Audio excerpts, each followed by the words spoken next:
આવ્યું છે સામે। તેમણે કહ્યું છે કે શાળાઓમાં ફાયર સેફટીને લઈને સરકાર ચિંતિત છે। બાળકોની સુરક્ષા માટે સતત સરકાર કામગીરી કરી રહી છે।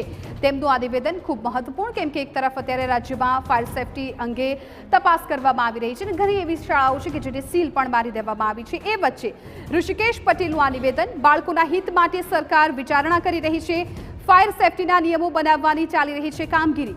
નિયમો બનાવવા લોકોના સૂચનો પણ મંગાવ્યા છે। નિયમો બનાવવા જરૂરી લાગશે તે ફેરફાર કરવા સરકાર કટિબદ્ધ છે। સ્કૂલ વાનના માલિકો અને શાળાઓ વચ્ચે ચર્ચા કરીને ઉકેલ લાવવામાં આવશે।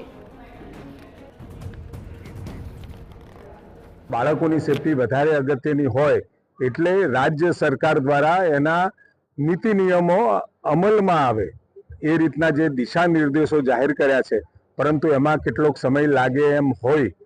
આ બધા સ્કૂલ વાનના માલિકો, સ્કૂલ અને બાળકો આ તમામ વચ્ચે સમાધાનકારી અને આ બાળકોનું હિત પણ જળવાય અને સાથે ઝડપથી આ વ્યવસ્થા પણ ગોઠવાય, એના માટે સરકાર યોગ્ય રીતે વિચારશે।